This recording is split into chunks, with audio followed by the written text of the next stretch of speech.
The following may contain offensive language, adult humor, and or content that some viewers may find offensive.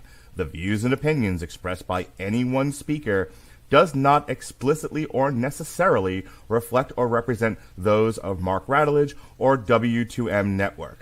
Please listen with caution, or don't listen at all.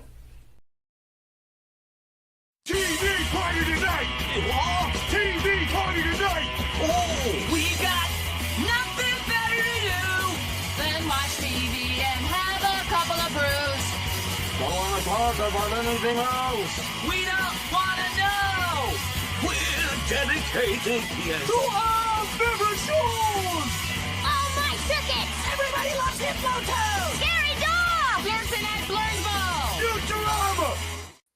Good evening, Earthlings. It is I, your mandated reporter, and frankly, I'm mortified, Mr. Mark Radulich. And tonight, our favorite show is The West Wing, Season 5, brought to you by the good people at NBC and other production studios that aren't listed on the Season 5 Wikipedia page. The 5th season of the American political drama television series The West Wing aired in the U.S. on NBC from September 24th, 2003 to May 19, 2004, and consisted of 22 episodes. This was the first season, with executive producer John Wells as showrunner, after series creator Aaron Sorkin was taken out back and shot. Departed the series at the end of the previous season. And don't look now, but I am joined by a couple of political wonky heads. First, Stockard is the lick and West Side is the click. He can't get enough of that gangster shit. Ladies and gentlemen, Mac 10 himself, the Ice Cube, bow down, who banging on the Transformers? It's Jesse Stockard. How do you do, sir? Yeah, okay. All right. Now I know what you were working on there earlier. I like it. See, you do. I do that shit with Robert, and he was like, "What's black people?" And I'm like, "Oh, Robert. Oh boy." So I'm glad you like it, Jesse. Yes, I appreciate it, man. It's good to be here. Good to be back talking season 5 of The West Wing. Five time. And down there is the RZA, the Shizza, the Ghostface Killer. He's for the children. Ladies and gentlemen, from our Canadian office, Andrew Graham. How do you do, sir? I do good. How you doing, Mark? I'm in a good mood tonight for once. I'm not ready to, shoot people, right? Not at the moment, at least. So, all right, we have a lot to get into tonight.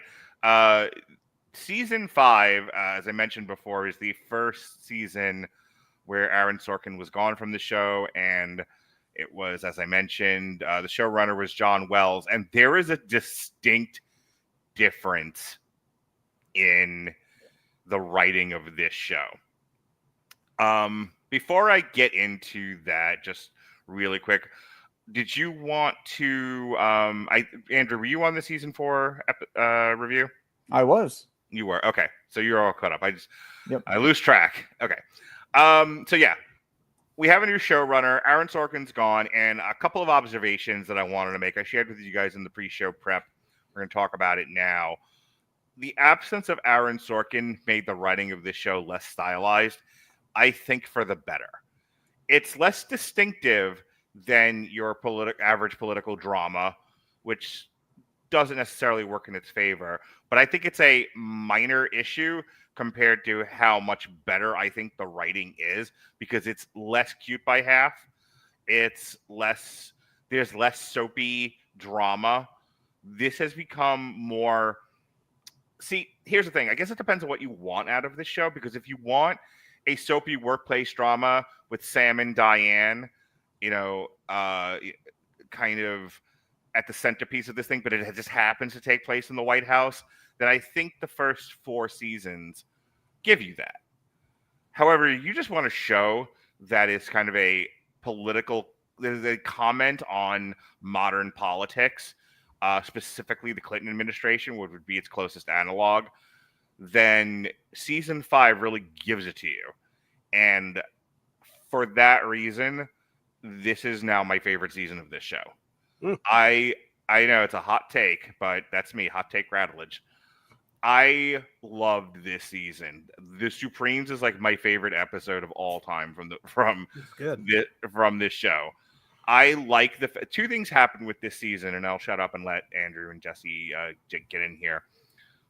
One, this got back to being the Josh show, which was evident in the first season that this was kind of based around him and, how he managed his job as deputy chief of staff. He's the politics guy. Yes, other stuff happens when you're the president. Other stuff happens in the White House, but he was the Sam in the Sam and Diane. For you kids, that's a Cheers reference. I'm 1,000 years old. But it gets away from that. It starts to become a lot about Martin Sheen. It becomes a lot about President Bartlet and his family. And it kind of becomes this really, really soapy drama. There's a lot of personal stuff interspersed with the politics. And then we get season 5, and it's back to being about Josh, and it's back to being about almost solely politics. So with that said, Andrew, what do you think about what I'm saying, and how do you feel about it? It's an interesting take. So, among kind of the greater West Wing fandom, season 5 is kind of thought of as kind of the low point of the show. Of course it is. It's kind of thought to be the one where it's kind of finding itself. They kind of do this thing, and I'll probably mention this a few times through, where it's been called, including by the kind of the official West Wing podcast, this is the season of random characters, because we get a lot of randomly thrown in characters who are there and gone.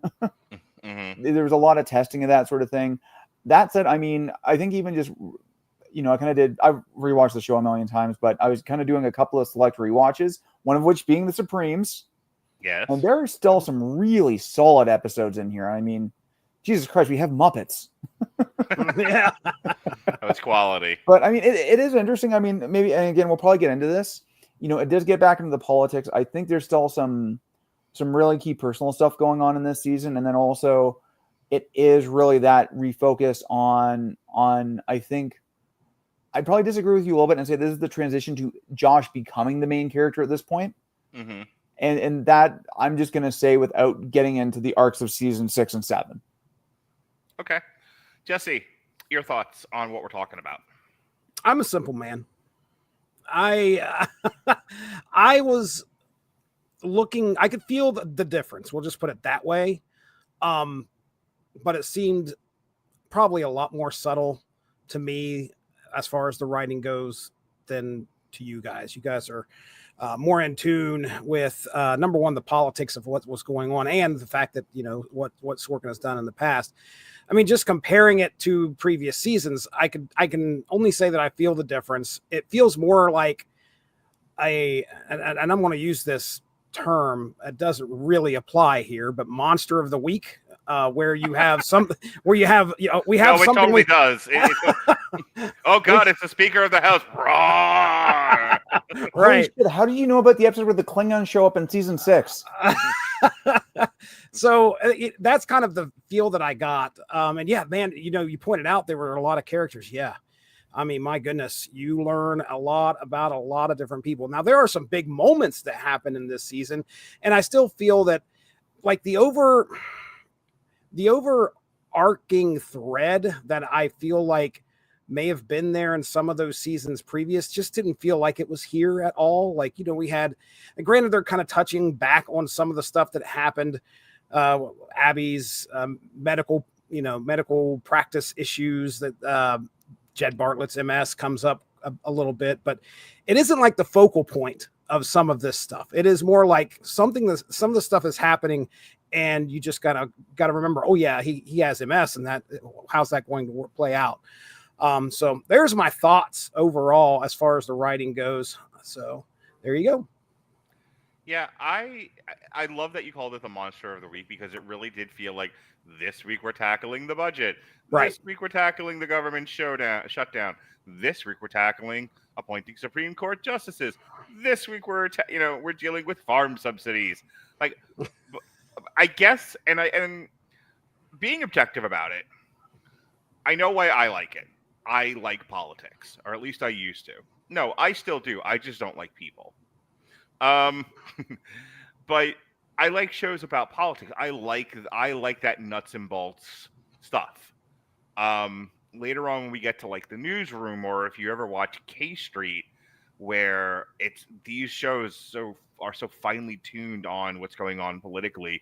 There's a lot of granular issues. Like that's what I like. So the fact that we finally got there, I've enjoyed watching The West Wing. Don't get me wrong. I've spent 4 episodes of this podcast talking about it with you guys, and I haven't had a lot of bad things to say.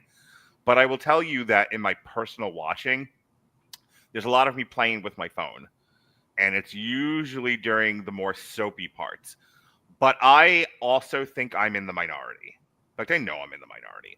I think most people, most humans, especially when this was on terrestrial television, watched it for its pure entertainment value, for its soapy drama.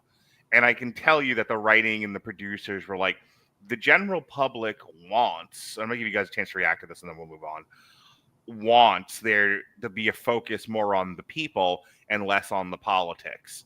And focusing on the Bartlet family gives us a focal point. I can't tell you how bored I am by the Bartlet family. Like, I'm much more interested in what Josh has to, and to a lesser degree, Toby, what they have to do in order to move the needle on anything. Because what comes out of this season, and I kind of love it, but again, you have to be somebody who really likes politics, is just how hard it is to get anything done in Washington. Yep. That everyone is, everything is, well, what are you going to do for me? What do I get out of this? And there's a lot of my objective is to stand up for my constituency to the exclusion of all else. And how like Toby and Josh are very much like big picture, want to get things done. There's also, and I think this is great, and definitely something I want to hear Andrew's point of view on. I think we tend to forget, especially now as partisan as things are, as polarized as things are, what the Democrats stand for. The Democrats stand for, if we just leave it to the people, a portion of the population will be neglected, possibly abused. Government has a moral obligation to step in and make sure the vast majority of people are cared for, that there's a safety net for people. And conservatives, Republicans, they don't. They are very, the conservative Republicans come from a very libertarian place of, if you just let people fend for themselves, they'll be creative. The strongest will survive. We'll be better off for it. That's essentially the central debate between the two parties when you break it down to its least common denominators. So what I love about this season is how much of it Josh and Toby are pounding that into the ground about, we are the caretakers of the population. We are the caretakers of the people. The government, the democratically elected government, is here to do for the people, create new laws, create programs, do stuff, get it done. And because they're dealing with an analog for the Newt Gingrich Republican Congress, they are fought tooth and nail by a legion of orcs. Every day is the Battle of Pelennor Fields. Ride now! Ride now! Ride for Bernie! The fucking Republicans are there with battering rams. There's a guy with a bomb, and he's carrying it like an Olympic torch. And I know this is Helm's Deep, but who cares? He's just running. Everything is a fight, and it's exhausting, and I love it, Andrew. It's interesting. I mean, there's a couple of things I want to hit on there. Maybe I'll go for the soapy thing first, because I think that's a really interesting comment, especially when you're thinking that John Wells took this over. And in a lot of ways, John Wells kind of was the pivot point to going to that really big mix of like soapy professional procedural dramas. Like ER, for example, like that was one of the big hooks of ER, was that it was an ER, but it was also follow them home afterwards and see what their personal lives are like. And I mean, ER in a lot of ways, I mean, there's been a ton of medical shows, but even to this day, ER is still like the template for stuff like Grey's Anatomy, and well, I mean, we're not going to talk about the pit right now, but that's kind of the other direction where it's like it is purely about what's going on at that hospital. The other element that you addressed there is kind of the change in the nature of politics. And I mean, the way I look at this is that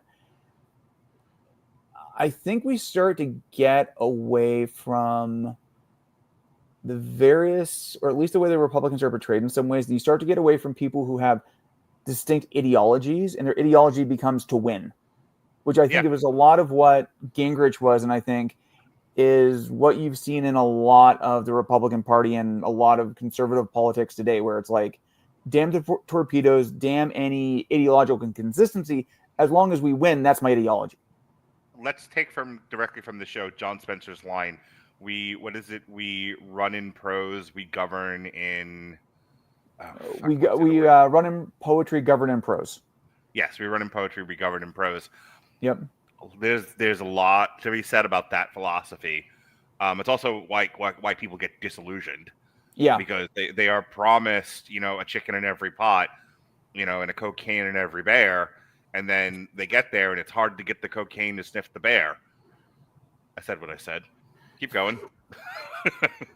I was about to say, what about a crack pipe for every raccoon? Yes. We could be here all day with this. An Excalibur for every gator. Go on, Andrew. No. I'm going to leave it there. We're done. Okay. I didn't know if you had anything further points. Jesse, you want to give me the last word on this topic before we move on? You mentioned how tired everyone must be, exhausted. All these minutia, these fights that are on such a small scale just to get something possibly big done. Mm-hmm. There is a couple episodes in this there are a couple episodes in this season that are just on point with really nailing that. Toby's fight to he's just all of a sudden comes up with this idea to revolutionize Social Security. I got a way to fix it. That was an amazing episode to watch this guy come up with this idea and then just get stonewalled everywhere. To the point where take a drink every time they said third rail of politics, which is a real line and a real thing that got said. Oh, really? Wow. Yeah.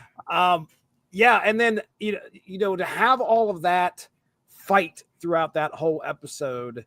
And then at the very end, he does tender his resignation, but things turn around and they actually are able to broker a deal, but they can't take credit for it. It's stuff like that where it's like at the end of the day, maybe I do want to tender my resignation because I feel like I got something done, but that speaks to the spirit of politics, I guess, is like, hey, I actually got something done.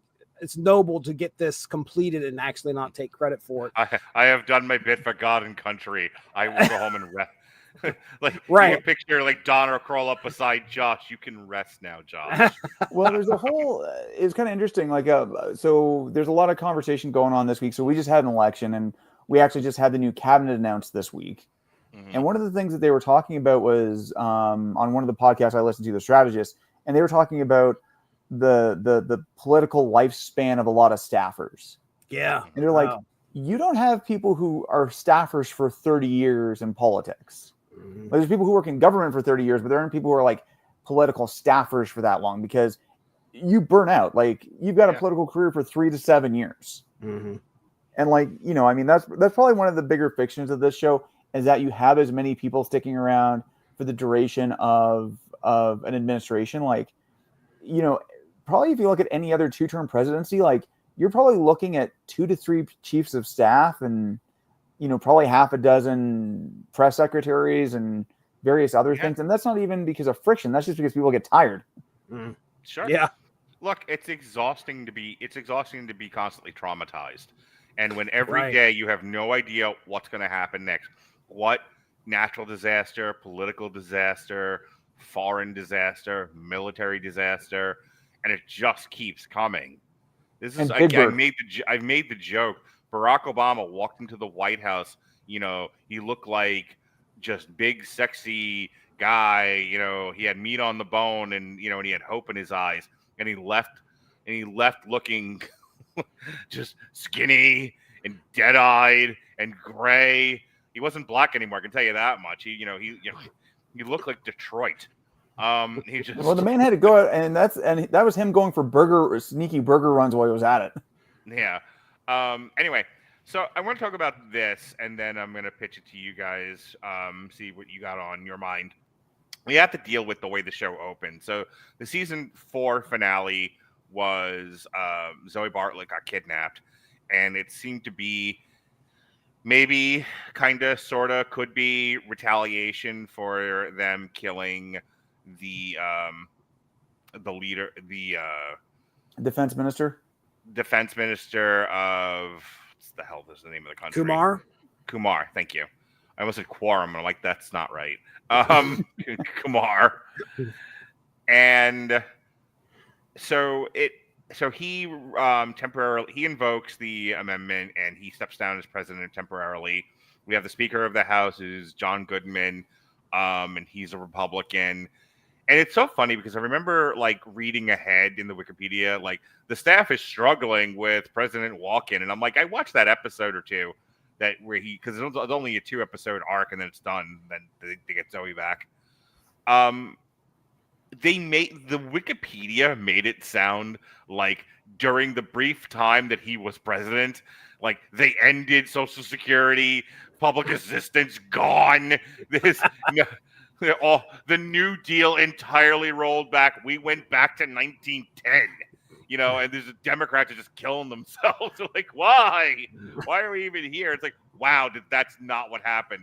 Like, no. John Goodman's character didn't do a whole hell of a lot. Like we have a sheriff here in Florida. I know Florida, Florida man and gators and meth gators and all of that. The thing that you really should pay attention to is Polk County Sheriff Grady Judd, who once said the reason why we shot 1,000 bullets into a house was because we ran out of bullets. This guy, Polk County, baby, come visit it someday. Avoid the meth areas. But are there any non-meth areas in Polk County? Legoland. Just go straight to Legoland, like parachute in.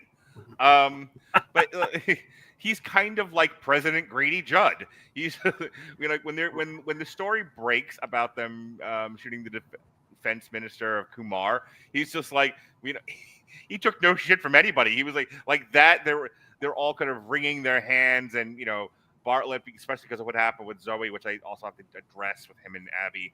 He's just tearing his clothes asunder, and just really struggling with the weight of it all. And there's Big Dick Walken going, "Yeah, I killed him again." Like Jesus, like President Steve Austin. And that's the bottom line. And that's the bottom line because the Republicans say so. But it takes about 2 episodes for them to get Zoe back, and I was happy it wrapped up as quickly as it did. What did you think of the Walken transition and this getting Zoe back and all of that, Andrew?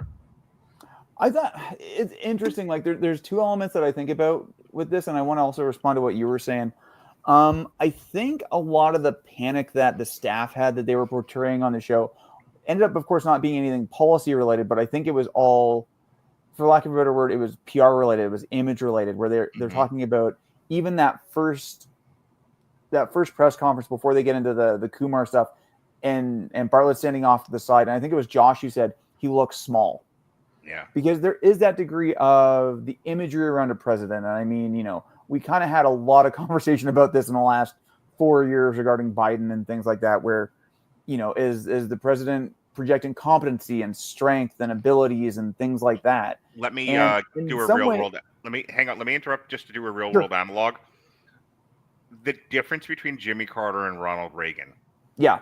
As talented and as genius as Jimmy Carter actually was, he did not project an air of competency. Then there's Ronald Reagan, who was an actor. So he's a fictional cowboy, but then he comes into office and immediately gets the Iran hostages back, which is a whole other thing. And I don't want to. Oh yeah, that's a whole thing. But it was awfully convenient. But it lended itself to his mystique as the larger than life cowboy hero president. Yeah, and then Ronald Reagan rolls back all of these policies regarding like regulation. Yep. And rolls back a lot of economic policy and basically says, all right, those of you, with those of you in the business world, those of you in the investment class, have at it. It's the Wild West now. And because smart people with a lot of money are allowed to make exponentially more money, they were like, he's a hero. And so he gets projected as being bigger than what he really, really was, versus Jimmy Carter, who gets projected as being worse than he really, really was. That's what they're kind of aping with Martin Sheen and John Goodman. Yeah, exactly. It comes into an imagery thing, and when you get some of the conversations going on between John Goodman and the characters, you find out he's quite a decent guy. Like you have the discussion between him and Debbie, the secretary, about who was your favorite president, and it's like they're both Truman fans. Or no, yeah, they were both Truman fans, right? It was Truman or Eisenhower. It was Truman. So I think that was interesting. Again, it's that how is our imagery of the president being affected? How are people going to perceive this? Because on some level, this is it's never happened in reality. This would be as exposed as a president has ever had. Because it's like, yeah, we've had cases where presidents have had children die in office. We've never had one taken hostage by a potentially foreign adversary. Right. So it's a whole other kettle of fish. I think the point that gets made, and I'm going to draw you in, Jesse, with a very specific question, so stand by. But I think the point that gets made is something that I've actually thought a lot about and talked about somewhat is if you live in Israel, the threat of dying, the threat of being killed by terrorists is a daily thing. It is very present. In Israel, there was car bombs, pizza places being just blown up, buses being blown up. People continue to live their life. They continue to make expansions into Gaza and the West Bank. Israel continued to exist, but but that was despite the fact that at any given time, the people that they shared that land with were trying to kill them on an ongoing basis. But in America, if you go back to your history classes, the thing that has always protected this country and made it able to be as successful as it's been was it's protected by two oceans. Fireproof house. Yeah, the neighbors to the north and the neighbors to the south aren't strong enough or don't have the desire to launch land invasions into the United States. At least not at the moment. Things could change momentarily with Canada. But currently, well, I got Lester over my shoulder here, and he's ready to go, man. I see that.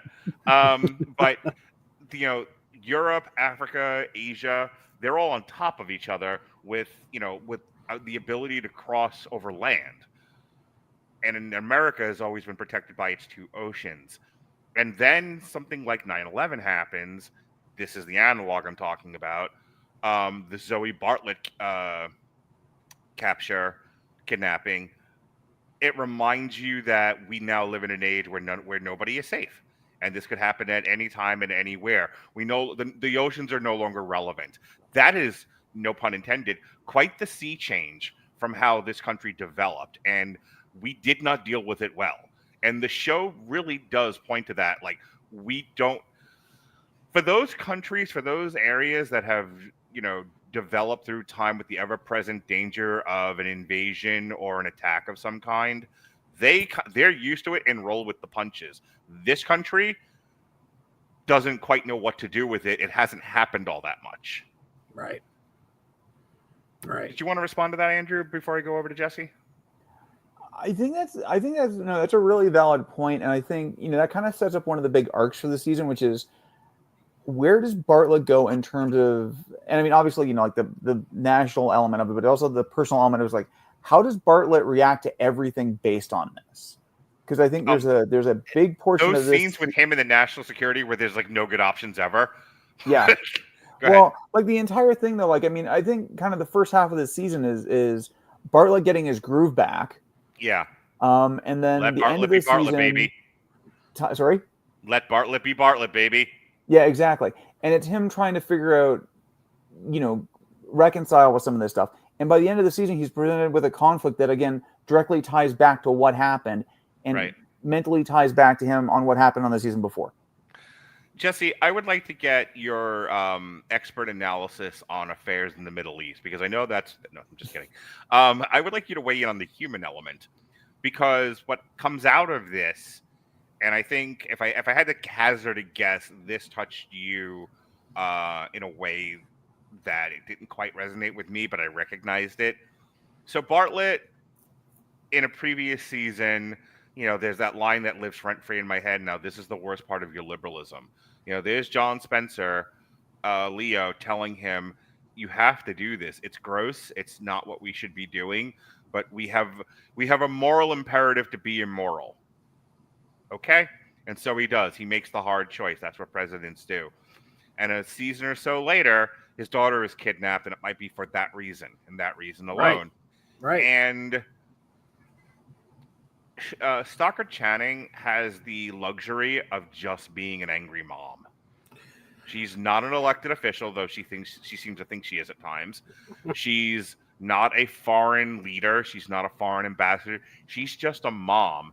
And her reaction to Jed is that of betrayal. Like, you did this thing that had an unexpected result in our daughter being kidnapped, and I can't forgive you for it. And then he has to live with the broken heart of a man who disappointed his wife and isn't feeling loved by his family when family means so much to him. Like, if I had to be a human and actually empathize with any part of this show, it's that feeling of I did my duty and I am paying over and over. I am being punished I'm being punished over and over and over again because of it. This won't stop. And, woe is the president, whose heavy head wears the crown. So I just want you to react to all of that with the family element. I about interrupted you because I wanted you to explain what the thing was that he had done, because the way Jed looked at it when he had to make the decision to kill that representative of Kumar, he had to weigh protecting the citizens of his country by murdering somebody or giving the go ahead to murder somebody.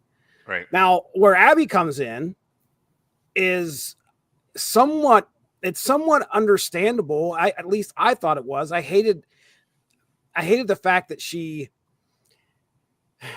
resented him for the decision. Obviously, this is what, her daughter has been kidnapped because of what happened. But I think the big thing is that she felt betrayed. Because he made this decision without talking to her. And sometimes you have to make those decisions without talking to her, without talking to your wife, because you are the president of the United States. But she realizes that he had somebody murdered, and unfortunately you reap what you sow sometimes. And she definitely, there was parts of me where I was like, I understand why she's pissed. I mean, my notes were like, she is going to tear him apart. But she was so grief-stricken and worried about her own daughter, she couldn't. But I feel like there was a moment after they finally got Abby back, and I think she says that later on in the season. Oh, yeah, I said Abby. Once Abby got Zoey back, once Zoey came back, she says later on in the season that, ever since that happened to her daughter, she has decided, it seems like she's just decided, damn the consequences. So it changed her. And of course, watching Bartlet have to deal with, number one, it bothers him to have made that decision in the first place to have somebody killed. He wrestled with it, making the decision initially, and then having to deal with the after effects of it hitting. At home, it hit home. His daughter was abducted. His wife is now torn apart by this one decision that he made And yeah, heavy is the head that wears the crown. And that's the phrase that went through my brain as well. It's like, you have to make these decisions and you have to live with them. The fact that he stepped down, from the presidency, or took a step back and let the speaker, man, that whole interaction where like they're looking for Zoe and I cannot remember her name, but somebody approaches Leo, I think, and Leo and her are talking and she says, if she dies, his ratings are going to go through the roof. Yep. And I was like, you're dealing with such a human element, a crisis, a very personal crisis. And then you have the political way of looking at it. How's it going to spin? And that is just one of the stark contrasts of just one single horrible event happening, how it could appear to other people versus how it affects you. And that's one of the great things that this show shines a light on. And maybe I'll add on one thing really quick, just to Jesse's point, is talking about Abby. Like, I mean, Abby's sense of betrayal extends beyond the president. Like, it extends very specifically to Leo, but I think at that point, she's done with the entire White House apparatus. There's this line between her and CJ where CJ says to her, ma'am, we're very happy to have you back. We miss you. And she says, CJ, don't take this the wrong way. I don't miss you. Right. And that's a lot of where it's like, I'm done with having my life controlled by the whole political apparatus around me and everything along that line. I don't think the Carter girls ever got over being the president's daughters. Really? Yeah, I think they struggled with it. I don't remember if Ronald or Nancy Reagan's kids were ever affected by his presidency. I know Chelsea was. This country was cruel to her. She was a kid when Bill Clinton was president. And she was an awkward teenager. She's grown into her face. She's a nice looking woman now. But she, like many of us do, went through awkward, sort of misshapen head teenage years. And it's one thing to go through that privately, among friends and family. And, especially back then, you didn't always have cameras on you. This poor girl had to grow up and go through puberty on live television. And God bless her, she survived it, and I think she's doing all right for herself. But those are some rough years for Chelsea. I think that the Obamas learned from previous presidencies to keep the fucking kids, away from the press as much as possible. Because I don't remember hearing a whole lot about them. Yeah, no, they were. I think after the whole Clinton thing, I think the following presidencies definitely kept the kids much more out of the spotlight. Yeah, it's not easy. As much as we're constantly filming ourselves doing nothing now, guilty. But yeah, it is typically not easy growing up in the spotlight of mainstream media, and it kills lesser mortals. Andrew, I've kind of controlled the conversation here. I wanted to know what you want to talk about. What do I want to talk about? You know what? Why don't we get a little bit more into the whole conversation around, kind of where the politics goes this season? And I think who I want to talk about is Halfley. Okay. So he's kind of the new speaker that comes in after Walken he has to resign as speaker, and then when he was so much more intimidating than John Goodman. He's such a dick. Yeah, and I'm trying to remember the actor's name. He's been in a million things. He's one of those real that guys. But it is kind of interesting seeing how. Hang on one sec. Jesse, two actors from The Wire this season. Yes. Yes, indeed. You had. For the record, I've sent Mark like 3 podcasts on totally different subjects to listen to, and I swear to God, every one of them still had a Wire reference. We had the prosecutor that McNulty sleeps with, and then ends up with Daniels, and then you had what's his face's Barksdale's mom. Yeah. Oh, and okay, yeah. Sorry, I'm also thinking that there was a first responder there near the last of I think it was in the first of the last 2 episodes, or no, the episode where We have the particle alert where they're running a drill. Anyway, there's a guy from Homicide that plays one of the first responders. That's I think. right. Yeah. So I was like, hey, there's another one. All right. Anyway, Beamore's in the house, yo. All right, keep going, Andrew. sorry, All right, Andrew. all right. I'm actually going to reset for a second because I wanted to do a quick hit on kind of the end of this first arc regarding Zoe and the fact that they kind of drop everything else. Like, we never hear about Kumar again. We never hear about the fact they bombed and invaded a country effectively or any sort of, further retaliation for what happened. Because, if you look at that whole thing, like, theoretically, that was kind of a government-backed operation. So it's like, that would have gone on for a while. Anyway, moving on to, now I remember the actor's name, Stephen Culp, who played Halfley, the new speaker. He comes in and he kind of throws, we talked about this a little bit earlier, he's kind of the zero-sum game, win at any cost character. And he kind of throws a monkey wrench into everything that everybody else does. You have to go because Vice President Hoynes had resigned at the last season.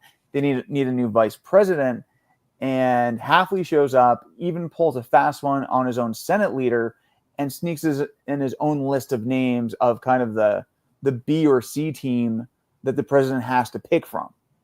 And that's how we get Bingo Bob Russell, which, we can talk about or we don't. I frankly kind of love the character. He's wonderfully well played. And that creates its own whole level of chaos because he's now a new player in this. And then the other thing is, got a level of deceit about him. It's funny. It's like you have an earnestness about you that's hiding a deceitfulness. Like a lot of his conversations with Joshua Molina are basically, I know what I am and I know I'm perceived, except that now I'm prospectively going to be the next presidential nominee when this is all done. So fuck these people. Like, sir.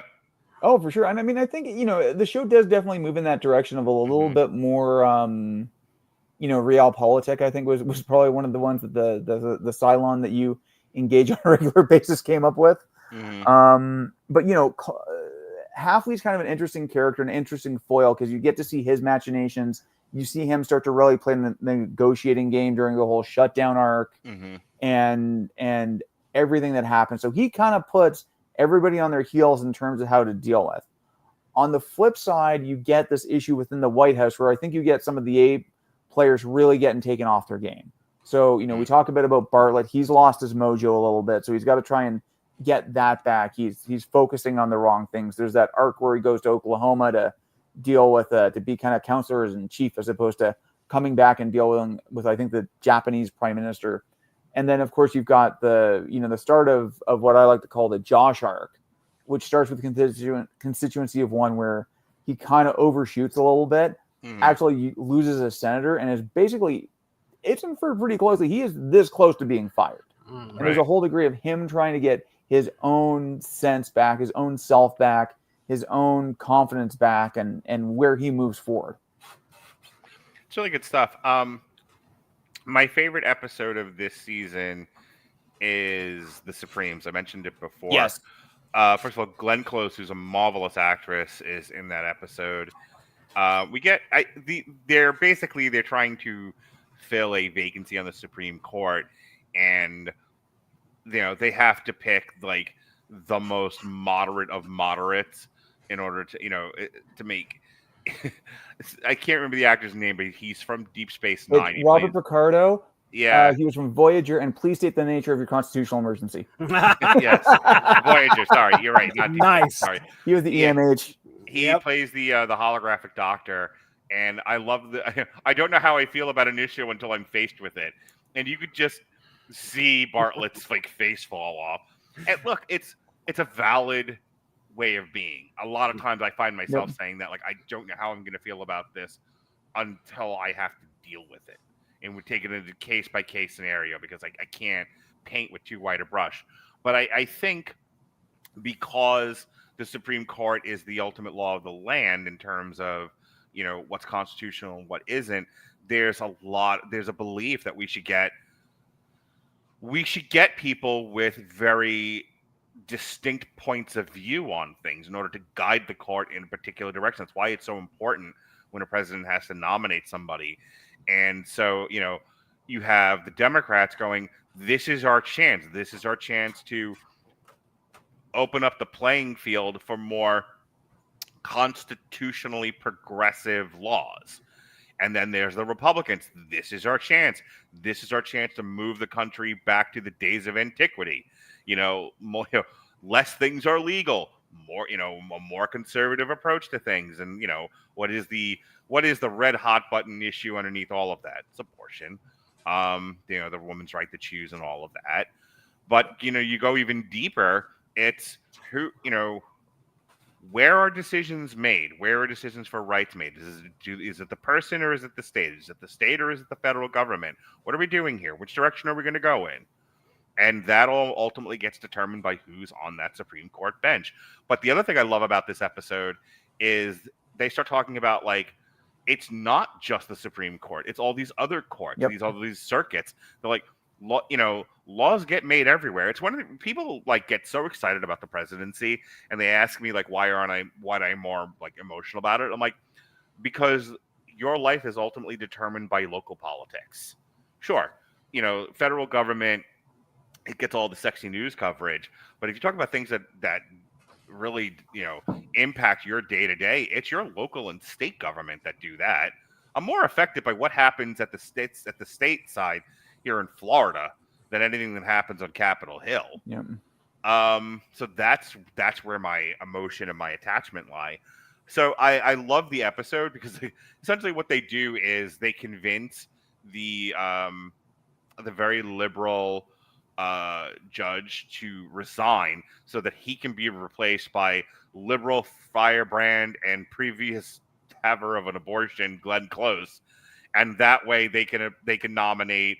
They can nominate John Lithgow from Footloose as William Fichtner. as the judge that's got the vacant seat. And it was a great episode, and I love the ideas behind it. I love the politics behind it. I thought it was written really well, and I thought it was handled. I mean, it was utter fantasy, but I thought it was, Andrew, a really nice way of bringing the importance of the court to a mainstream television watching audience. Definitely. And I mean, it's kind of funny. This episode is, it's kind of cited as anytime that example gets brought up, it gets brought up as kind of this ultimate Aaron Sorkin moderate thing. And Aaron Sorkin didn't even write it. Right. And I mean, it's an interesting episode in terms of how they talk about not only the court, but I guess kind of the trafficking of ideas, where it's like, when you have that meeting between William Fichtner's character and the president, he's like, who's going to write the extreme decision on the other side that someone will dig up 30 years later, and that'll form the cases of law, right? And things along that line. I mean, yeah, great episode. Glenn Close is great in it. It probably has two of my all-time favorite lines and line reads in this entire series, which is when Josh walks out of the second meeting with Glenn Close and says, "I love her mind. I love her shoes." And the other one is the actor who plays Judge Ashland. Mm-hmm. That man put some sauce on the word bastard in a way that is just unique. He's a great actor. Yeah. I wish I could remember his name, but he's in a lot of stuff. He's in a lot of stuff. Jesse, any thoughts on the Supremes? No, I really liked it. I think the one thing that stuck out to me was the very end when both judges, the whole time you're expecting there to be this massive argument that's going to happen if they cross each other's paths in the same room. Right. And then when it happens, they're both going to go for guns. Right. When it happens, they shake hands and they have this great civil discourse about their positions. And you watch both, Toby and Josh in awe, because what they thought would happen is not happening. And then they realize that, holy shit, this will work. This will work. And I think that was one of my favorite parts, definitely of the season and of this show, or of that episode. You know what it's really emblematic of? I just want to say, I don't want to go too far off on a tangent or tell too long of an anecdote, but I don't know if you guys know this about me. For as long as I've been doing a podcast, I keep it really to myself, but I love to debate people. Oh no! Yeah, this is a revelation. Yeah, I'm usually so agreeable. But it's why I've loved doing.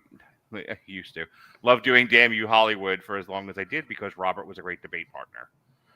When we were at our best, it was when we disagreed, but we disagreed like gentlemen. Right. I love a good debate, and I've had plenty over the years on this podcast where me and another person, whether it was Jason, you, Andrew, David, we stood apart on things, but we were able to have a civil debate. And, we were able to, bring each other different ideas and really stretch and pull in ways that you don't get to when everyone agrees. I've said all along, I don't want to do this if everyone agrees it's boring. And I don't want to be on a show where everyone agrees it's boring. I want a show where people have different ideas. That makes people uncomfortable. People don't want necessarily confrontation. My son goes through this now, and this is why I said I'm going to keep this really, really short. Jonas, just like his father and just like his grandfather, craves confrontation and debate.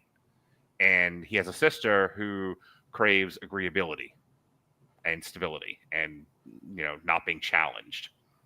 And there's more people like his sister than not, and it drives Jonas up the wall.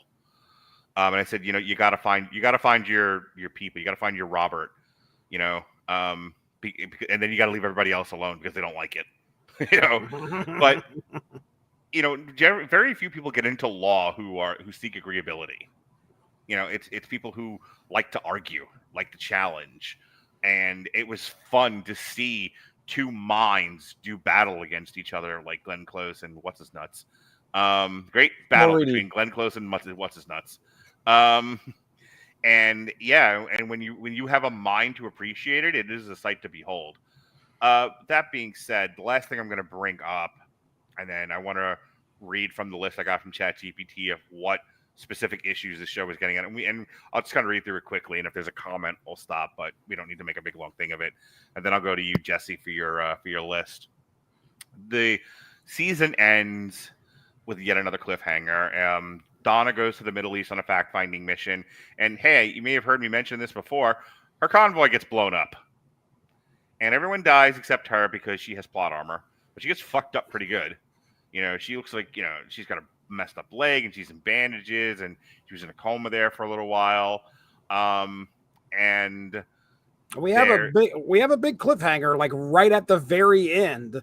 Yeah, they deciding whether or not they want to bomb Iran. Bomb Iran.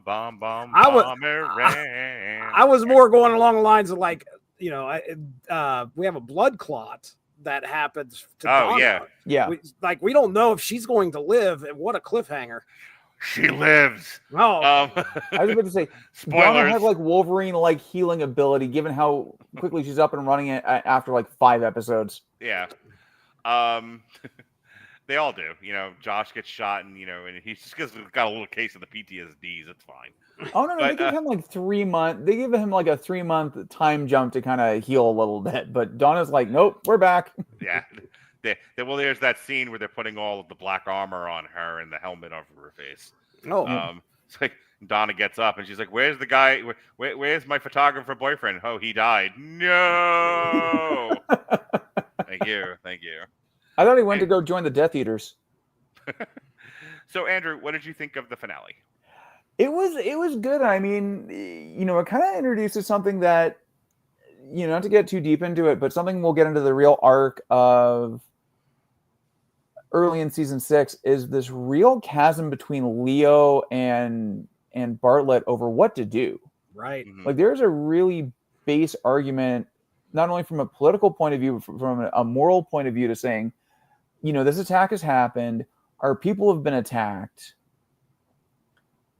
And we have to do something about it. But on the same time, we've always been engaged in this underlying situation. And I saw a TikTok recently where I guess something got hit in the United States, and the response was remove the hill. We don't always respond proportionately. I saw that. You know what? I probably saw that same one. It was about the thing during the Korean War. Yeah. But there is definitely that little bit of an argument there where it's like, can we do this? Can we actually move forward with peace and things like that? And Guys, can we just make the solemn oath right now? We're not going to get into the whole Israeli-Palestinian situation because I will only say this. I have, told my daughter, I will accept many things about you. I will accept you being a non-binary, gender fluid, comedy raccoon. I will accept you going into the arts. I will accept many things about you. If you become one of those free Palestine people, you're excommunicated from the family. So we don't have to get into it. Yeah, that situation has become so. Oh, screw! I'm just gonna say it is so internally fucked at this point. Like, all sides are so out there at this stage that I don't know where you get back to some level of sanity from this stage. And I say it often when I work with couples. I said I can help you no matter what state your relationship is in, so long as you still like each other on some level. If you don't, there is no fixing this. Right. That's not a bad analogy. There is no fixing this. This couple does not like each other. Yeah. Yeah. But it's like, well, yeah. So okay, moving. But it gets into this whole argument, and I think that's what they're looking at is that this situation is a complete mess. Bartlet's like, I want to try and fix it, and they even say it. It's like part of this is because I don't want to have bombs going off in the U.S. again. And again, this is bringing up all his feelings around Zoe. And Leo saying, no, we go in there, we sort out the most immediate thing, then we leave and get out. And they're both valid points of view. Can I say how much and I don't want to make myself sound like a chicken hawk or anything, but I really don't buy into this, what if a retaliatory strike? What if we had fucked up and lost in France and lost in Germany, and the Germans made it here? What if,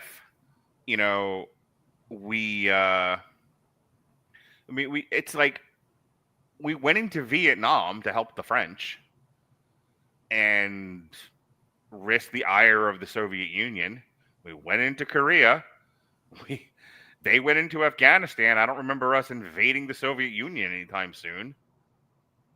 Like, this idea of if we do this, there's gonna the Reagan line of we will not negotiate with terrorists, I think is like one of the best things said in the 20th century, because it really goes to something that we're dealing with on a more personal level right now in human psychology and relationships, and that is you cannot negotiate with crazy people. Crazy people, personality disordered people never stop. They're always moving the chains. They're always raising the bar. Nothing is never enough. If you need more anecdotes and references, I went through all of this in our review of Little Shop of Horrors. You cannot negotiate with Audrey 2. Audrey 2 only wants to eat. And it will keep eating until it takes over the planet, and then it'll eat the planet. And so like this hand wringing and hemming and hawing over, oh, but if we attack the Palestinians, you're risking it anyway. We've had the largest military in the world for upteen zillion years, and they still bombed embassies. A boat, don't touch the boats. I mean, they flew three out of 4 airplanes into buildings, and we invaded 2 countries. Sometimes you have to be bold, Andrew, is all I'm saying. Okay, that's a lot to unpack, and I don't think there are parts of that I agree with you on. There's points of that I disagree with you on. That's fine. We will get into the deep, like, national security policy, military history stuff if we do that. And I don't want to do that to Jesse tonight. So, but I mean, both of them are like, valid ever been in a threesome? Ever been the third wheel in a threesome? I have. I'm gonna keep going, Andrew. Thank you for making that even worse than it was, Mark. You're welcome. That's what I'm here for. But anyway, we're having fun. Yeah, exactly. But I mean, both of those are valid points of view to look at it. And I mean, I think some very recent administrations have had probably more the Leo point of view of being timid to the point of a detriment. But again, that's something that's for a whole other podcast. But again, it's opening that rift between those characters. And also, I mentioned it earlier, we haven't talked as much about the random characters. Mary McCormick's character of Kate gets introduced around this time. and her perspectives of being like, you get to see that more that working level kind of national security professional and things like that. And she brings a different perspective to it as well. Mhm. And it does come down to that idea of, as a president, who are you listening to at a given time? Who are you talking to? And things like that. I think probably one of the great scenes on that one is when they're literally doing that practice for him throwing out the first pitch, and they're throwing the I don't even think he'll reach the mound. I laughed my ass off at that. yeah. But as far as I understand, like that's probably, out of the complaints I've heard from like political practitioners about the West Wing, you never see those scenes of, I'm going to use the approximation of the way they did it, where you're slamming your head against your desk for 10 hours trying to come up with a solution to a problem. And those two episodes really get into that, where it's just like, just thinking about and trying to solve a problem and come up with an approach. And that's something that I think, at least late in the season, this show does very, very well. Mm-hmm. All right. Jesse, did you want to weigh in on any of that, or are you good? Because if not, there's something I want to read real quick.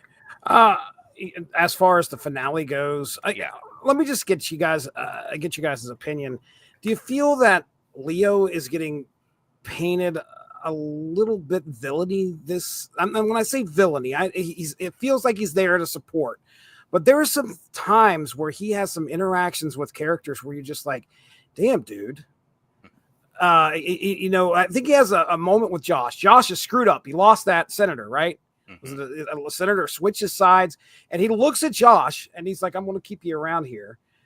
And just so people understand, he not only loses as a senator, right? It's a senator of a state they can't win.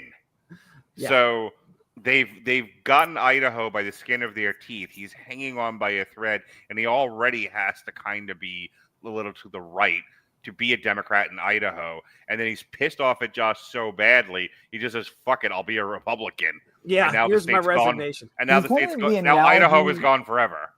He's the analogy of the guy from, I can't remember if he's still there or not, but the guy in West Virginia. Yeah. The one Democratic from West Virginia who basically always votes with the Republicans. Right. So Josh is like beside himself. He almost, just like you said, he almost loses his job because, and in effect, he kind of sort of does. They're just like, okay, we want you out of the White House, or out of the Oval Office. We want you to do this stuff, keeping him on the side, keeping him there. They're not letting him go. But at one point, I mean, Leo just straight up looks at him and says, nobody wants you here. Yeah. And it's like, geez, Leo, I mean, come on. You can see him. There's going to be an arc, I'm guessing here, and I'm completely guessing, Andrew, so you can say yes or no, but I feel like there's definitely an arc where Leo and Jed are going to come to there's going to be a come to Jesus argument or something. Abby even looks at Leo at some point and says, you look tired. You could just tell that he has this arc where he's either, something is going on with him where he's either getting fed up with some stuff. I can tell he definitely feels like he's getting shut out. He talked about his interaction with Kate. He really dresses her down after the president leaves the Situation Room. He's like, what are you doing? You're not pushing an agenda. You're not supposed to push an agenda. And just like the way I saw it was from her point of view, it was like, she's just presenting facts. Yeah. She's not trying. I didn't feel like she was trying to push an agenda. You know how Leo strikes me is last season of The Wire, take a drink, where you've got the two different political Thank you. You have two political operatives, and it's one from the previous mayor, one from the current mayor, and they're just like, they always disappoint you. Right. That's where I feel Leo is at this point, is that after, the MS, after the stuff with Zoe, after feeling like Bartlett was going to be the guy, and it turns out, like, let's elect this god to be president, and it turns out he's just a man.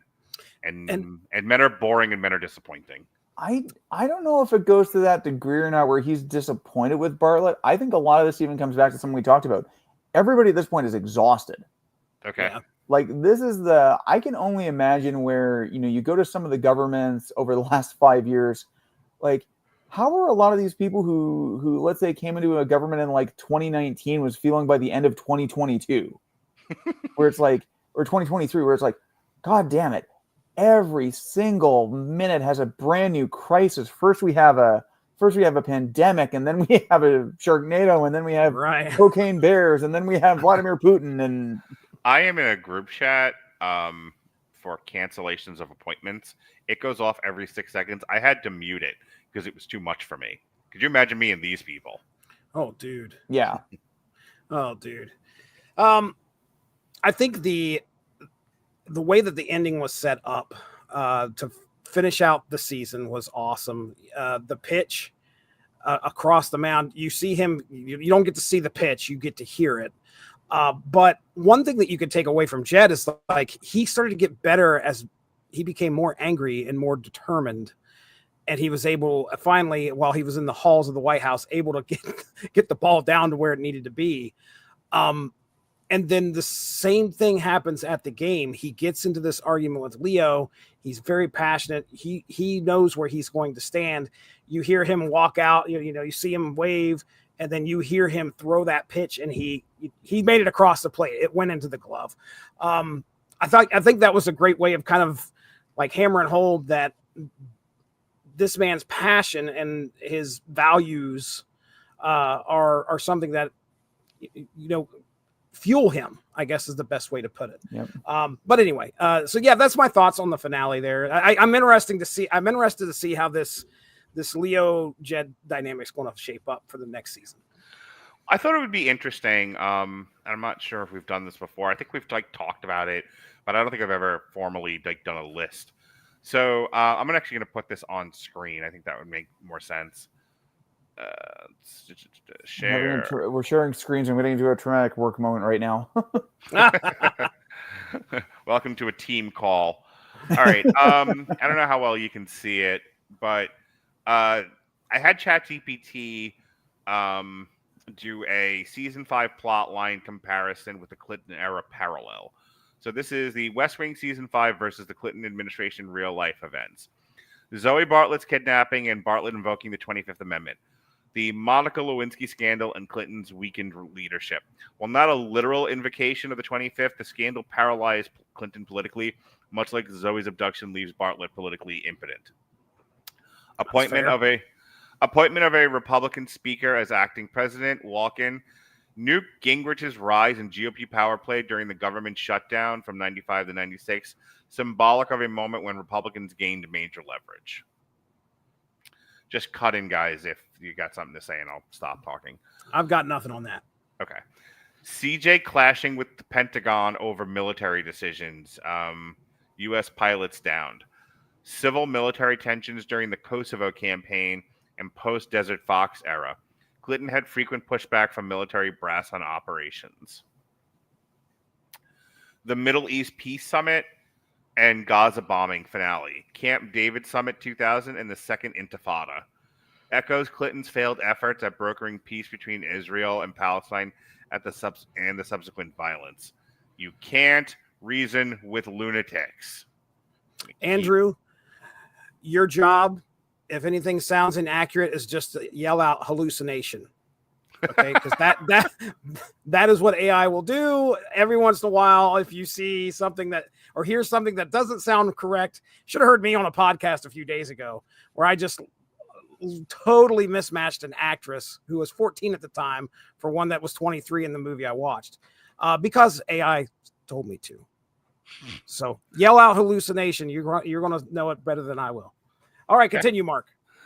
The Supreme Court appointment episode, the Supremes, Ruth Bader Ginsburg, Stephen Breyer, confirmations in 93 and 94, and the strategic political dance Clinton did to avoid culture war battles. Tax cut debate and political wrangling over the budget. Clinton's 1993 budget and 97 balanced budget negotiations. Tense fights with Republicans over taxation and spending priorities.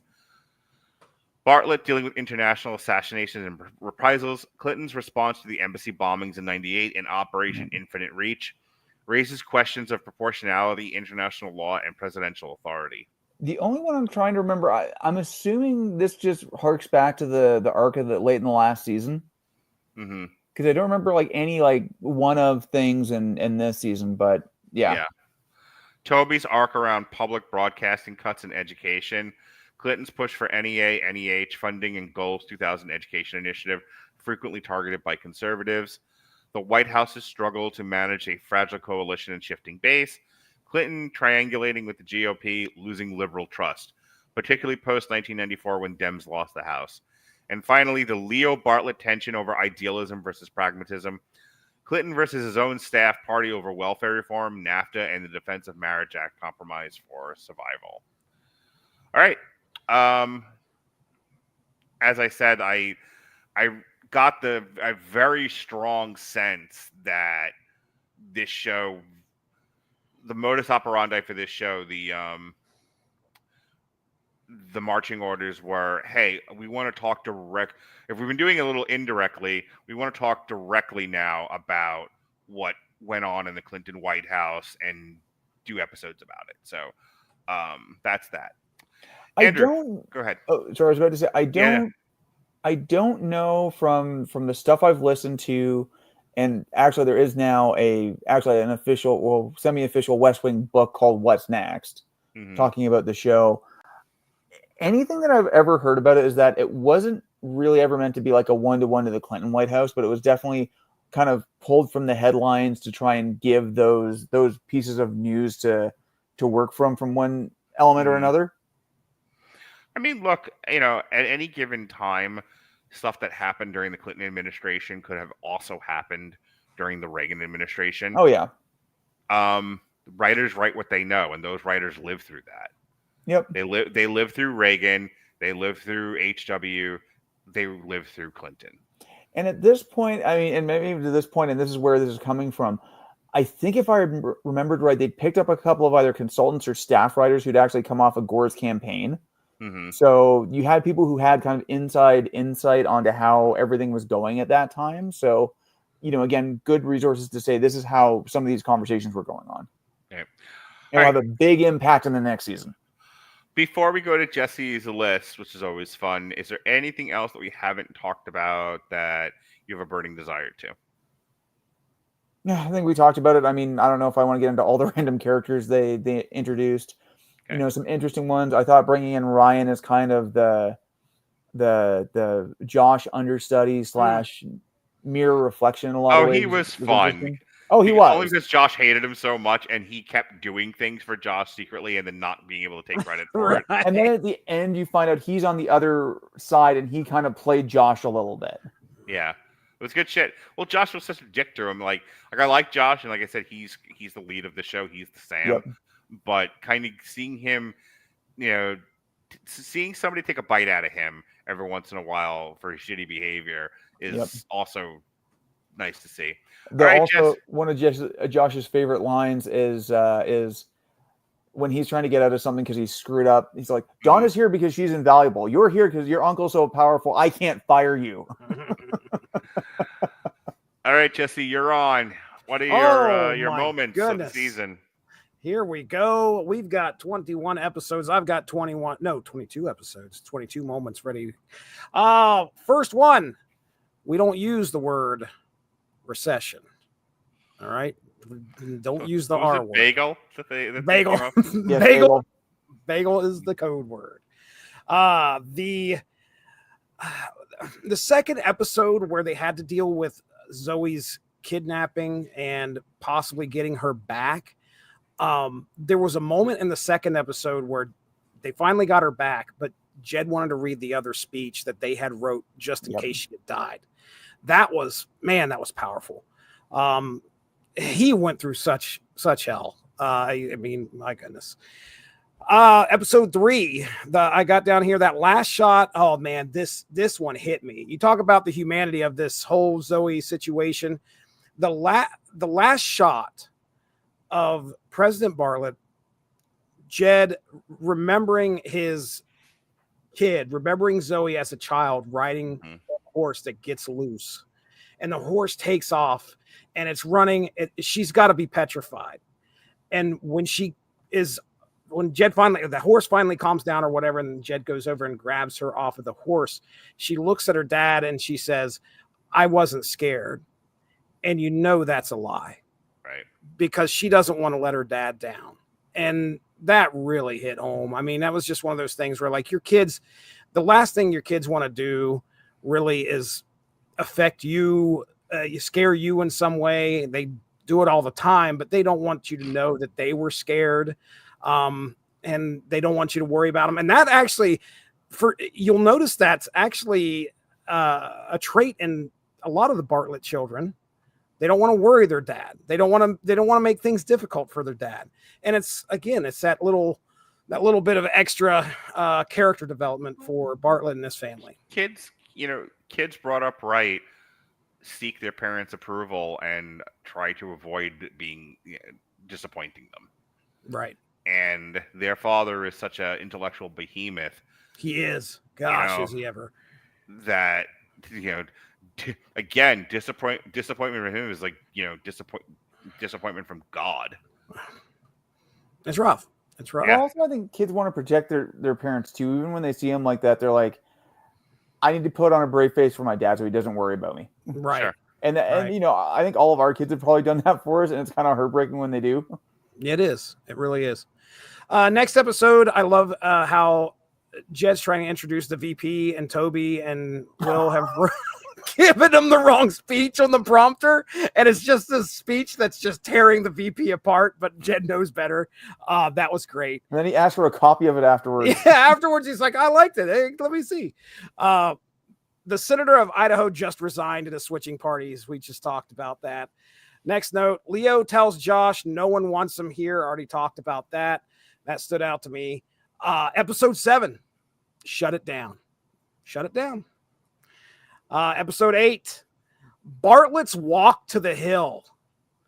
What a moment where he's just like, no, I'm not getting back in the car. And he walks to go meet the speaker. And then even better. It's like, you don't make the president wait. No, I'm going to make him wait. And then they lose him. And every other Republican in the room is like, oh, you done fucked up. Yep. Yeah, That's great. That was a great episode. Kind of this season, I mean, we talked about it a little bit. This season really does get into like the whole idea of optics in politics. Right. Yeah. Like, right. How somebody comes off, how they look. Here's how someone looks strong. Here's how someone looks weak. Yeah. That was a prime example. The next episode is the discussion. They have the discussion about assisted suicide. And there's a moment where Jed asks Abby, like, I feel, and help me out, correct me if I'm wrong, but does Abby have like something just in case towards the end, or is Jed expecting her at some point towards the end when he gets real bad to possibly do something like that? I couldn't tell. I just asking if there was something in line for him if his MS ever got really bad. Yeah. Okay. And then he takes his grandson out, and you could just see that's all going through his head. There's no word said other than he takes his son out or grandson so he can flip the switch to the tree. And you can see as he's looking down on his grandson, like all this stuff is going through his head about what his life could possibly be, what his life's going to be like when he's gone, what his grandson's. It's just all there, and it really hit home.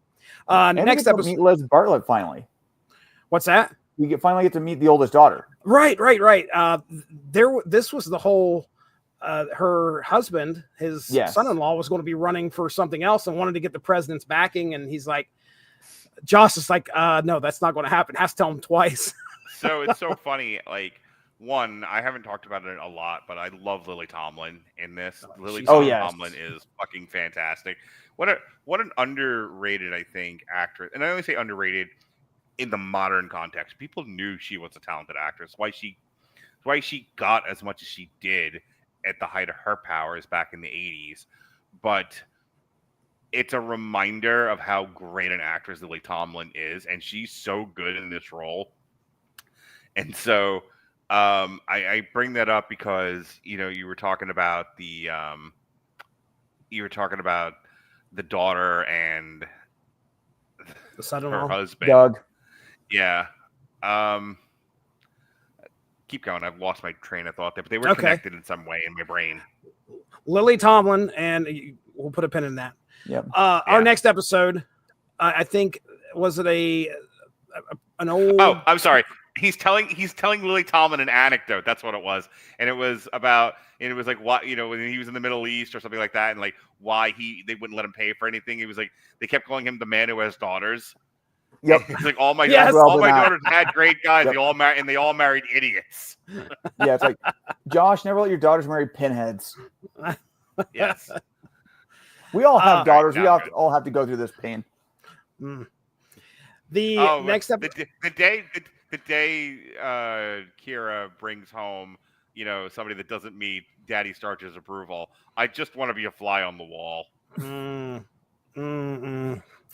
Anyway, I think there's a retired senator or retired public figure by the name of Laster who ends up dying, and The former president. former president. Oh, okay.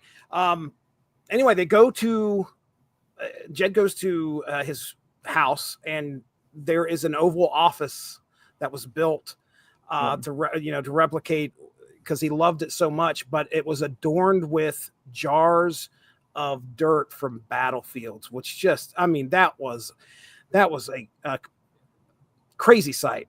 Powerful again, another moment throughout this. There was some funny stuff that happened this season, but it seemed like a lot of the more hard-hitting moments hit me that really stuck with me throughout the season. Yep.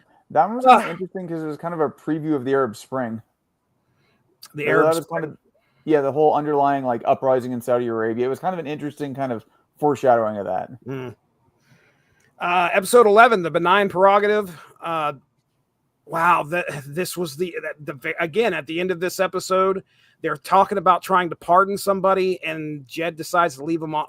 Bartlet decides to leave this kid off the list because the mom is a donor, and Donna has to talk to first off talks to the parents, or the mom, I think, says, I will get on my knees and beg if I need to for my son to get a pardon.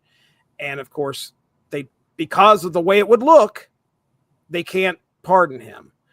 And Donna then finds out, gets a phone call, like, I don't know, the next day or whatever, the kid killed himself. Man, that was rough. Episode 12.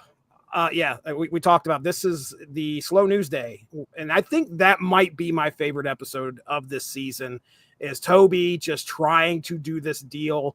He's supposed to do it in secret, goes to the point where he's about to resign. But they get the deal done, and they have to essentially pretend they weren't there. They weren't part of it, which I love that. Episode 13, Leo is upset because cars aren't flying, and he wants to know where his jetpack is. Episode 14, this is probably one of the most emotional moments you get out of Leo. I think this is the one where he's dealing with a man who saved his life in a battle. I think they shot down over North Korea. Is that what it was, or am I getting that confused with what happened actually in present time? But either way, God, I was getting fucking Silver and Terry Silver and John Kreese. Yes, you guys getting Right. those vibes. Thank God Anyway. they didn't go to a fight on a boat. Watching Leo cry though towards the end of that episode again, you could just see there's moments throughout the season where Leo is really taking some big hits. Episode 15, full disclosure. Good episode. CJ delivers a Me Too moment on Hoynes way before Me Too becomes a thing. She's like, if you even think about discrediting anybody else that you slept with, I will tell you that it will be me right there along with them taking you down. I think that was great. Episode 16, CJ and Big Bird both read the Tall Street Journal. That's just a great episode in general. I love the relationship they eventually build out between Bartlet and Ellie in terms of, again, fathers and daughters, parents and children, and the different relationships you have with them across God, the poor spectrum of Ellie. kids that I you have. just want to do my research. Yes, And exactly. And there she is being used as a political pawn. We need to do terrible things to you people. Yeah. Episode 17, that's the one we already talked about, the Supremes. When you watch the two judges, you can't deny that it works. When you see both of them together, you just can't deny that it works. Episode 18, this has been stated, I think, previously, and I think it was actually in the documentary that they did, where the one that I watched accidentally a couple seasons ago. If they stop trusting you, the system is broken. And I think that was CJ that actually said that in this episode because she was talking about her in the press corps. Oh boy, have things changed. Axis is kind of interesting because it's kind of regarded as actually one of the worst episodes of The West Wing because Really? it so thoroughly breaks from everything that we're used to seeing in The West Wing. Like all the characters have different speaking patterns and things like that. I actually kind of love it because it's got this great simulacrum in terms of watching like a show like Frontline.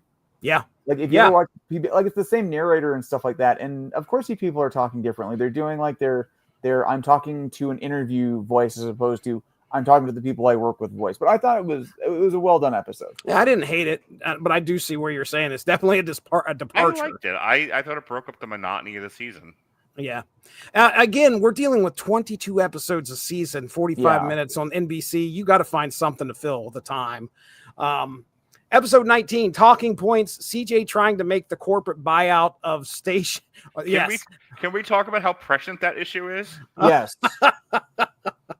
Do a whole podcast just on that alone. I've listened to the whole podcast on that thing alone. I mean, just her trying to get the newspaper writers to understand that if you can't let one or two corporations have the entirety of control over news media, no one will ever get a clear, concise, honest picture of what's happening in the world ever again. And they go, yeah, but what are we supposed to do about it? It's our bosses. Yeah. Well, I'll do my quick 30 seconds on this one. The ones I've heard about that are really interesting is that everyone obviously talks about like the big three stations, Fox, the big three network TV, and then your Fox, your CNNs, stuff like that. The big one where this has come on is on your local stations. So there's something I want to say it's called Sinclair Media owns like 70% of the local stations in the overall United States. And they have a bent on things that have kind of migrated through. Yeah. When I was with my ex-wife, every morning we watched the local news. When I was at the sheriff's office in a mental health capacity, not as an inmate, every TV always had on the news. Every pod with inmates had the local news on. Local news has a huge reach. Yep. And people take it as the holy Bible. It is God's law coming out of that television. So when you have one corporate entity saying, say this, not that, this story, not that story, setting the precedent for what constitutes news and what doesn't, you get a very skewed message. And that was the point. The thing of it is that like they're preaching this through the character of CJ, and nobody gives a fuck. And if you think about, and it's so funny now because this is why, like, yes, people got upset about the TikTok ban because one, it was a way for a lot of people to make money, especially when the shutdowns happened. But also, people will tout it like they did with blogs 20 years ago as citizen journalism. Yeah, like it's the only pure, unadulterated way you can get a message out. But do you know how many people disregard TikTok? Like, oh, if you get that on Facebook, you get that on social media, it's bullshit. So it's not like we've gained that much ground. Right. Yeah. I do know a couple years ago, probably about 5 years ago, there was an incident where, and I think it was Sinclair, there was an editorial statement that was supposed to be written by, and it was just some innocuous thing that was read on air, but was read on air word for word on like 500 stations. And you can actually find people who did supercuts of this, where it's like, here's every single one of these stations reading up like the whole sequence of the entire document. Wow. So I think in a month or so, I don't remember when I scheduled it. It might be next month. We're going to review the entirety in one episode of The Critic, which was, I think, maybe like a season and a half or 2 seasons. It stinks. It stinks. Yes. But also the episode where Jay wins a Nobel Prize for criticism. And he was like, I'm reading this on Access Television for this DMV class because it'll be seen by more people here than anywhere else I might be able to read it. And I still laugh at that line. Because it's so true. That's why they said it. Like, The Critic was such a sharp show. It's definitely be well ahead of its time. Anyway, keep going, Jesse. Can't wait to get into that. I've never seen an episode. I know who. Oh my God, we reference it constantly. Wow. All right, next up. Peas, rosebud frozen peas. They're full of vitamin A and green penis. Wait, that's terrible. I quit. Oh boy. Next episode 20. This is where the White House is crashed. Boy, there were a couple moments that I had written down here, but the one that I had in red was those snazzy White House jumpsuits. Those were nice. All they were missing were Kangos. Episode 21. This is the first of our two-parter here to finish out the season. There's a moment where Jed has to call some families of the people who got killed, and he asked Charlie, he says, does this make you, when you got this call when your mom died, did it make you feel better? And Charlie said no, but it did make me feel proud. And I thought that was very poignant. And then finally, Memorial Day, we already talked about it here. I feel that Leo just, I don't know if he feels like he's getting shut out. Things really escalated for this guy towards the end. Like he is at his wit's end with Bartlet trying to get this one piece of policy. Or go ahead, Mark. I think you have to remember how this started when they go to the flashback episodes of him. If you'll remember, Bartlet was fine being the governor of, I think it's Vermont. New Hampshire. And it is Leo who approaches him about being the guy, about running for president. And I feel like Leo feels like he's lost the president. You know, like, this was my guy and I'm going to guide him, and, you know, we'll all be better off for him being president. And it's like, I don't mean it the way this is going to sound, but I don't know of a better analogy for this moment, and it's getting late. But it's like a dog that got away from you. Like, everything was fine when you were on the leash and we were walking together, and then, like, you saw a squirrel and broke the leash and ran off, and now I don't know where you are, and this isn't what I wanted. I wanted us to be together, and you've gone off in some other direction, and I don't know what you're doing. Maybe it's a matter of Leo dealing with possibly thinking that Bartlet doesn't trust him as much, like for the that his like word. That relationship was shattered by Leo kind of insisting they kill the defense minister. That's a possibility. I mean, think about that. If you were to have those two in a room for couples therapy, what do you think Bartlet would say? He would say, because of what you thought I should do, and I believed you, and I trusted you, I lost my wife, I lost my kids, I lost everything. I was made to look weak. No good came of this, and no good continues to come of this. And how could I ever trust you again? Is probably his point of view. Well, I think it even comes back to a little bit of that. And it's almost a personality conflict where it's like Leo's fine with the uncertainty, but Bartlet has to have it because there's that. Man, I really hope I'm not ahead of myself on this one. There's an argument where it ends with Leo basically screaming at Bartlet, "We don't always know how this ends." Yeah, we don't know what we don't know. St. Donald Rumsfeld. That is the list, ladies and gentlemen. I'm done. Sir. All right.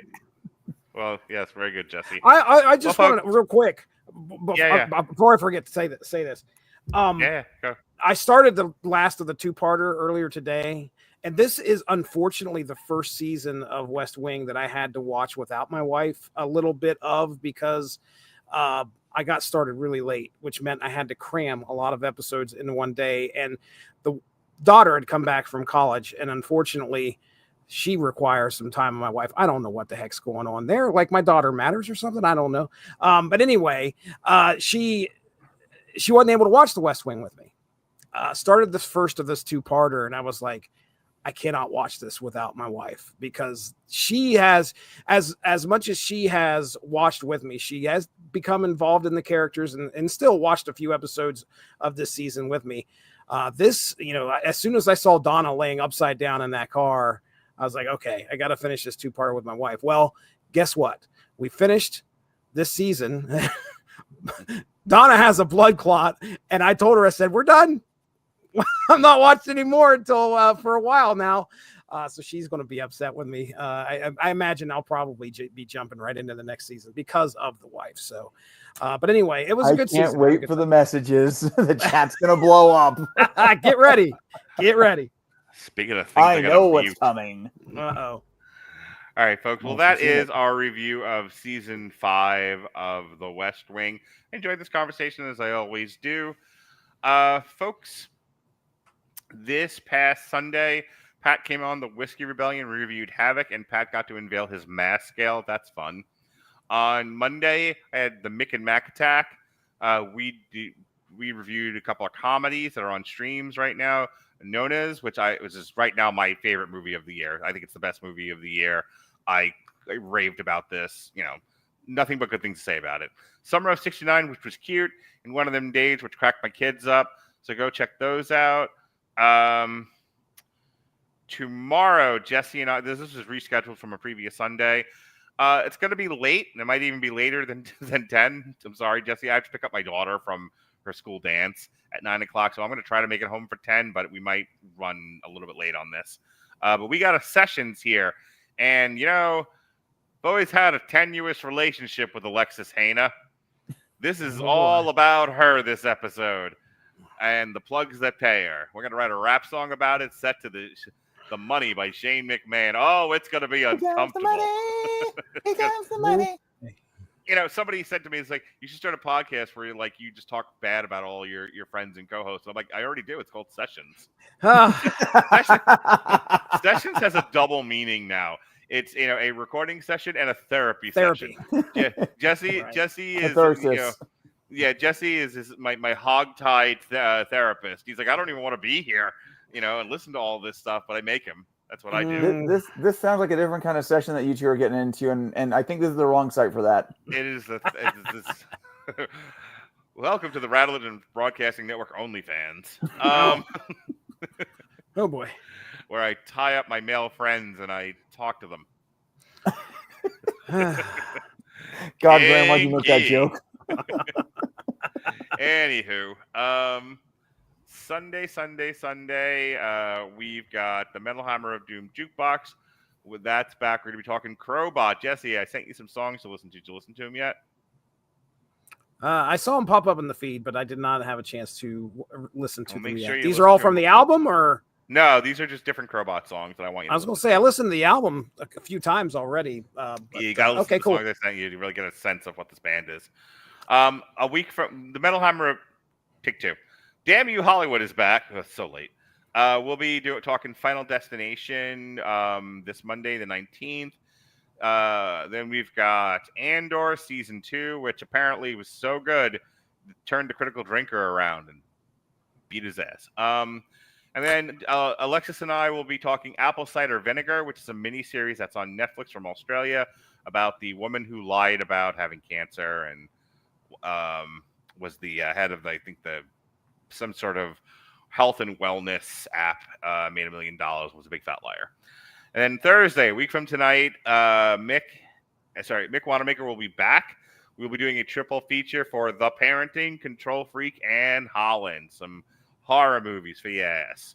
And then finally, Chris Bailey. Sunday the 24th, Comic Strip is back. Yes, Evan Bevins back, in a month instead of 6 months. And we'll be talking The Surrogates, the book, the Bruce Willis movie, the picture postcard, the flamethrower. The kids just love it. All right. As for when you'll see Andrew Graham again, we will be doing The West Wing. When are we doing The West Wing? Some point. June. We'll be. I don't know. Hang on.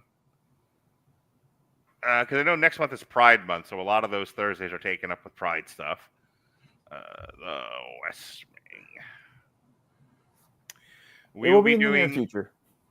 We will be doing The West Wing Season 6 on July 3rd. So we're skipping the month of June. Wow. Yeah. We're skipping the month of June, and then we'll conclude The West Wing with Season 7 on August 7th. So that's what's going on there. In September, we do the triple on Sorkin stuff, if I remember right. I don't think I ever scheduled that. I thought I know we have. I calendar. know we have the new. I scheduled the newsroom's in Michael, there. I scheduled the newsroom and I scheduled the Michael Mann thing. I think. Oh, was it the man thing? I thought it was the Sorkin triple. Hang on, I can tell you. God damn it, Andrew. God damn it, pal. Andrew Graham. Okay. Well, I've got yes, October 2nd, Ferrari, Heat, and Collateral. Okay, I'll need to get some time to Yeah. prep for those. So we have not scheduled the Sorkin triple feature just Okay. yet. And I guess don't worry about the Sorkin triple feature. I will definitely do the man one though.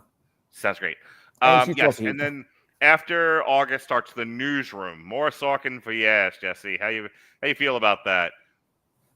I'm excited. Sorkin Jeff- with F words. Jeff Bridges, fucking not Jeff Bridges, yeah. No, Jeff Daniels. Yes, Jeff Daniels doing his best Bill O'Reilly impression for 2.5 seasons. It's fantastic. Oh boy. Yeah, get ready, because here I come. All right, Jesse, go ahead and do your plugs.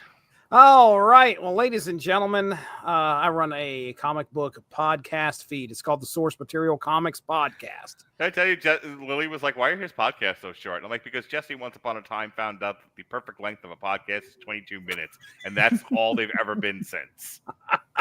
She's like, 22 minutes, that doesn't give you time to get really into anything, does it? And I'm like, we can record for like 3 hours, and then he just cuts them down. She's like, I prefer 1 hour podcast. I'm like, 1 hour podcast. I'm like, why don't you go tell Jesse that, Lily? Just like, I will. I was about to say, is that why the City of Bane ones were so short? Because I'm like, damn it, I wanted more of that out of those. Well, I mean, honestly, a lot of it is me and Mark get together at like 9 on a Sunday night, and then we record. And I'm not recording more than 2 hours with this man. Not happening. It's just a situation where we look at one book and then we just cut it up and make 3 episodes out of it. And that's I shoot for, let's see, this Sons of Anarchy is the one you're talking about here, Mark, which was 15 minutes long. But we talked about all the fun stuff that we needed to, and for that second volume. Anyway, back to Charming. Yeah, that's right. The Source Material Comics Podcast. We're in the middle of doing Redwood Original, the kind of prequel, 10 years, I think, prior to the Sons of Anarchy show, focusing on Jax and Opie, the tragedy that is Opie. So I'm actually in the middle of editing that myself. I released a clip where the top says Jax is the devil and underneath poor Opie. Right. We are also on the Unspoken Issues podcast, where we focus on 90s comics. We are in the middle of doing the Teenage Mutant Ninja Turtles movie adaptations. And we just finished up part 2 on the 5th, I think it was. It was last Monday, the 5th of May. And then this coming Monday is The Dark Times. We are talking about TMNT 3. Oh, my goodness. What does the movie hold in store versus the comic? You can tune in and find out. Me and Chris Armstrong had a good time talking about that. And then, of course, right now we are in the middle of releasing Snap material where myself and Evan Bevins get together and we discuss Marvel Snap. Second episode just dropped today. We have a tier list, and I think there will actually be a video for some card-related stuff that we're talking about probably in a few days. I'm in the process of editing it. So that is everything that I think I want to plug. Thank you guys for talking West Wing with me. I look forward to season 6. Take me home, Andrew. Oh, I think you pretty much covered it off. Other than what I'm doing on here, I do train at Havoc and Esteemed Martial Arts here in Calgary, Alberta. So if you're ever looking for some of the highest quality martial arts training, you can come check us out. Also check out my instructor, Jay Cooper, on his Reality Check series on YouTube. They also now have a Patreon as well. And in the meantime, guys, thank you very much. Folks, thank you for joining us here on the Rattleton Broadcasting Network and our review of The West Wing. For Jesse Starcher, for Andrew Graham, I need to go check on my girlfriend who got here like an hour and 20 minutes ago. Be well, be safe, and behave.